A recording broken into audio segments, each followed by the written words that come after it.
Apakah konsep di pasar mempengaruhi hubungan antara pedagang dan pelanggan bagaimana? Oh iya, pasti kalau sudah konflik antara pedagang dan pelanggan itu pasti ada. Itu sangat mempengaruhi ya. Nah, untuk menyelesaikannya ya kita harus memberikan support terhadap pihak toko, ya kan. Seperti kan kita jangan sampai ada miskomunikasi dalam hal menjual harga barang tersebut, ya kan. Ada sama-sama tidak miskomunikasi ya. Oke. Itu udah pasti mempengaruhi. Istilah itu kalau hubungan pelanggan itu pasti mempengaruhi. Kalau kita ada konflik itu udah pasti, ya. Nah, itu.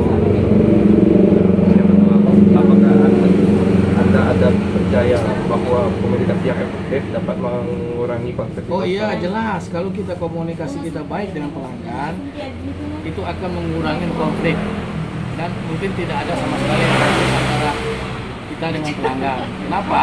Karena dalam hal ini kan pihak toko jelas apa yang kita sampaikan ke pedagang itu udah jelas, misalnya produk kita seperti apa, ya kan, dibanding dengan kompetitor seperti apa, ya itu pasti akan mengurangi ya istilah konflik dalam miskomunikasi kita sama toko.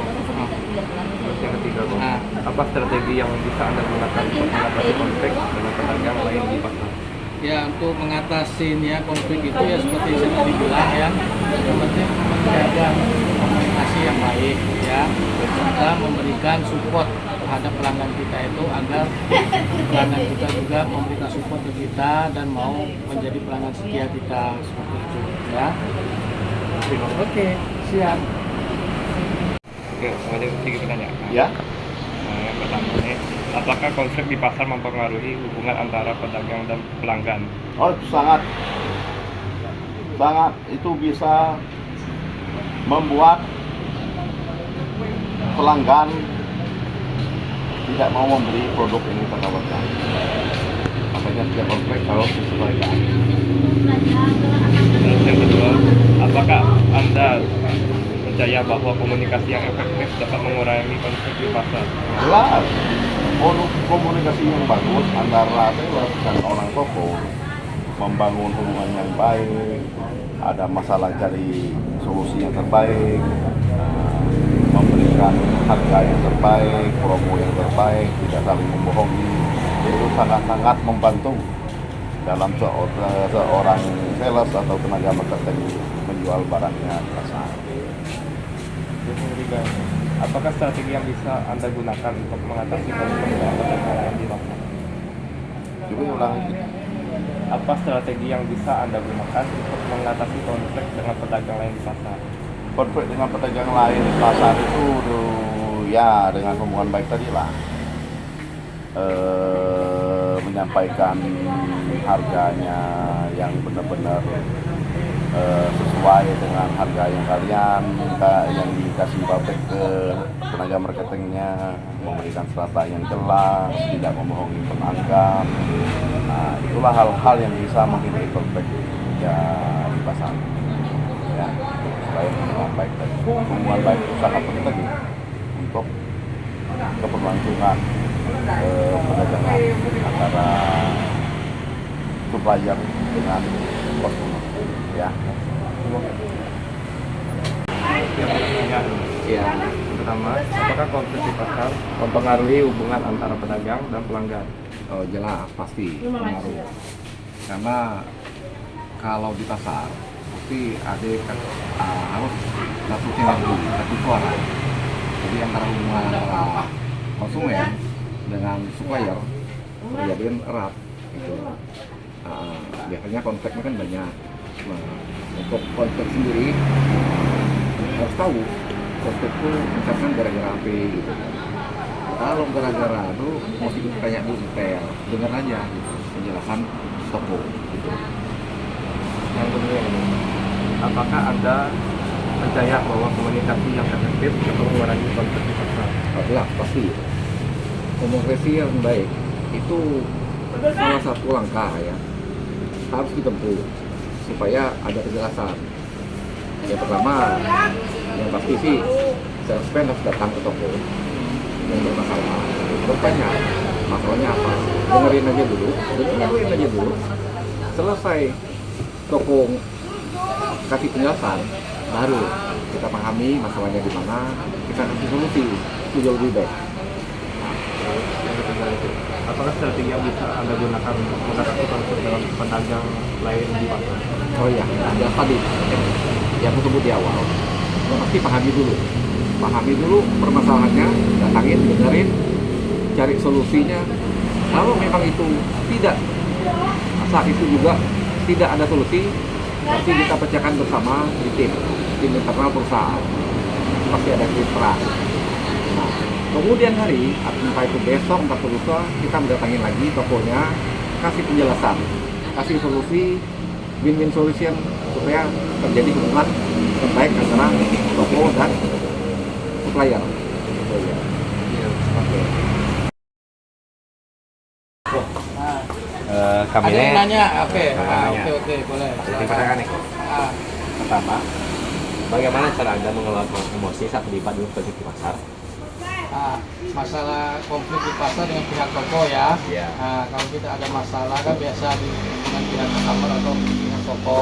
Ya, untuk menyelesaikannya ya kita harus mendatangin pihak kedua atau pihak toko tersebut. Nah, terus kita mendengar masalahnya apa, ya kan? Nah, setelah kita mendengar masalah keluhan dari pihak toko, ya kita harus memberikan solusi, ya. Nah, solusinya tergantung masalah seperti apa. Nah, setelah kita memberikan solusi, ya kan, kita sepakat antara pihak satu dengan pihak kedua atau pihak toko, kita harus memberikan servis yang lebih baik lagi agar hal seperti konflik yang sekarang terjadi tidak terulang lagi. Jadi melayani. Ya, servis atau melayani yang baik ya. Oke. Oke, lanjutnya. Nah, Bagaimana cara Anda berkomunikasi dan bernegosiasi dengan pedagang lain untuk menyelesaikan konflik secara efektif? Nah, untuk menyelesaikan konflik secara efektif yang tidak ulang lagi, ya kita sebagai pihak pertama yang mendistribusikan barang ke pihak toko, kita harus menjelaskan secara detail dari sisi harga, dari sisi kualitas barang, ya kan, dari segi promonya, dari segi yang lainnya, ya kan, agar pihak toko juga mengerti gitu kan. Dalam hal ini kita memberikan, ya kan, penyelesaian yang lebih efektif gitu ya. Bagaimana aku memastikan bahwa konflik yang diselesaikan memberi hasil yang adil dan memuaskan untuk semua pihak? Nah, untuk masalah poin ketiga ini, biar kita sama-sama adil antara pihak pertama yang mendistribusikan barang dan pihak toko, ya kita harus memberikan support. Support itu semacam memberikan promo, ya. Misalnya ya promo di barang kita, misalnya ada promo ini, misalnya pengambilan 5 atau 10 bonus 1, ya kan. Nah, kita memberikanlah servis yang baik untuk toko itu agar tidak juga kita sebagai distributor untuk barang tersebut ya biar juga senang, karena dari masalah itu kita dapat memberikan, ya kan, hasil yang lebih baik antara kerjasama pihak toko dengan pihak yang mendistribusikan barang itu. Ya betul gitu, untuk menjaga ya, jaga agar hal konflik seperti ini tidak terulang lagi gitu. Oke. Nah, yang penting komunikasi ya, kalau sama pihak toko itu harus komunikasi. Nah, karena pertanyaan ini biasanya di miskomunikasi. Nah, misalnya kadang-kadang ya jujur, aku juga orang lapangan, orang sales, kadang-kadang ke toko ini kita hanya menawarkan barang, kadang-kadang kita tidak menjelaskan dari sisi harga, misalnya apa. Kadang kita cuma tahunya dapat order, nah, ada barang, nanti pas toko terima ternyata harganya lebih mahal, kamu nggak sesuai dengan apa yang kamu ngomong.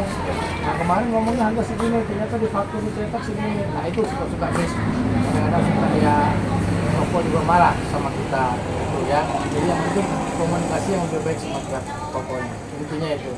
Oke, siap. Oke. Jadi kok kami nanya dulu. Jadi pertama, bagaimana cara aku mengelola emosi saat terlibat dalam konflik pasar?